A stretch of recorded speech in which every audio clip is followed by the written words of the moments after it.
औपचारिक ढंग से लिखा जाता है और अपने कई बार विद्यालयों में या महाविद्यालयों में, कारखानों में या किसी कॉलोनी में आपने देखा होगा कि सूचना पट्ट का निर्माण होता है ताकि किसी विशेष सूचना या किसी विशेष जानकारी को लोगों तक पहुंचाया जा सके।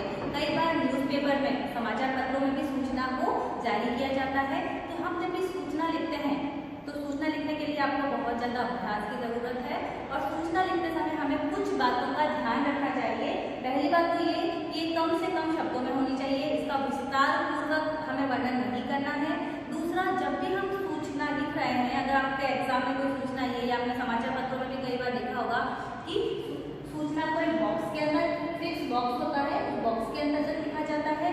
सूचना लिखते समय बड़े काले अक्षरों में सूचना शब्द का उपयोग किया जाता है। वह सूचना किसके द्वारा दी जा रही है, उसके प्रेषक कौन है, उनका डेजिग्नेशन, उनका पद क्या है, उसकी जानकारी होनी चाहिए और जो सूचना दे रहा है उसको उस पर्टिकुलर सूचना की पूरी जानकारी होनी चाहिए। तो ये कुछ बातें हैं जो कि सूचना लेखन में बहुत ही ज़्यादा महत्वपूर्ण है। अब सूचना लेखन के अंतर्गत उसका पूरा प्रारूप किस प्रकार से होता है उसकी बात कर लेते हैं। तो पहली बात तो हमने कही कि बॉक्स के अंदर होना चाहिए, निर्धारित बॉक्स सब के अंतर्गत होगा। उसके बाद सबसे ऊपर जो भी संस्था के द्वारा वो सूचना दी जा रही है उसका नाम आता है, जैसे कि स्कूल या संस्था का नाम। अगर हम किसी विद्यालय की बात करते हैं कि इस विद्यालय ने एक फिक्स सूचना दी है तो बाल विद्या मंदिर विद्यालय, विद्यालय का नाम आएगा।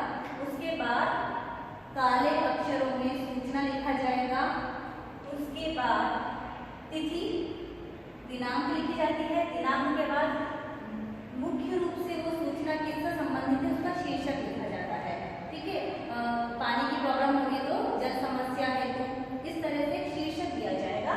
शीर्षक के बाद उस शीर्षक को संक्षिप्त और सरल रूप में उसकी व्याख्या की जाएगी। विषय वस्तु के अंतर्गत वह सूचना जिसके द्वारा दी गई है उसके हस्ताक्षर होंगे, उसका नाम तथा उसका पद क्या है। तो ये सारी चीजें जो है सूचना का लिखते समय हमें इन सारी बातों को ध्यान रखना चाहिए।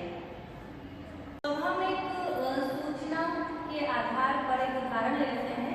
तो उदाहरण इस प्रकार से है कि क्रिसमस पर 2 दिन के अवकाश होने की सूचना देने हेतु दिव्य भारती पब्लिक स्कूल दिल्ली के प्रधानाचार्य की ओर से सूचना।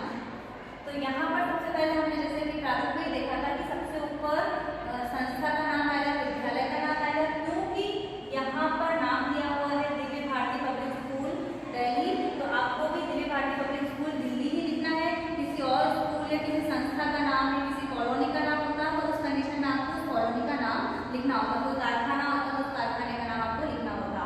उसके बाद काले मोटे गहरे अक्षरों में आपको सूचना लिखना है। फिर दिनांक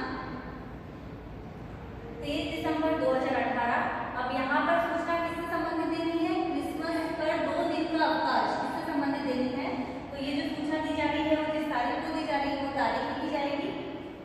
उसका शीर्षक क्या है, शीर्षक अवकाश से संबंधित है, छुट्टी से संबंधित है, इसलिए यहाँ पर हमने लिखा है विद्यालय में अवकाश। बहुत ही कम शब्दों में हमको उसका उपयोग करना है। उसके बाद सूचना सरल शब्दों में लिखी गई है कि विद्यालय के समस्त विद्यार्थियों को सूचित किया जाता है कि क्रिसमस के उपलक्ष्य में स्कूल में 2 दिन 24/12/2018 व 25/12/2018 को अवकाश रहेगा। विद्यालय 26 दिसंबर 2018 को पुनः यथावत समय सारणी के अनुसार खुलेगा।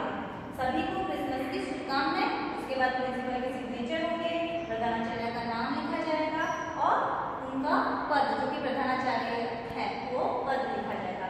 इस प्रकार से पूरे बॉक्स के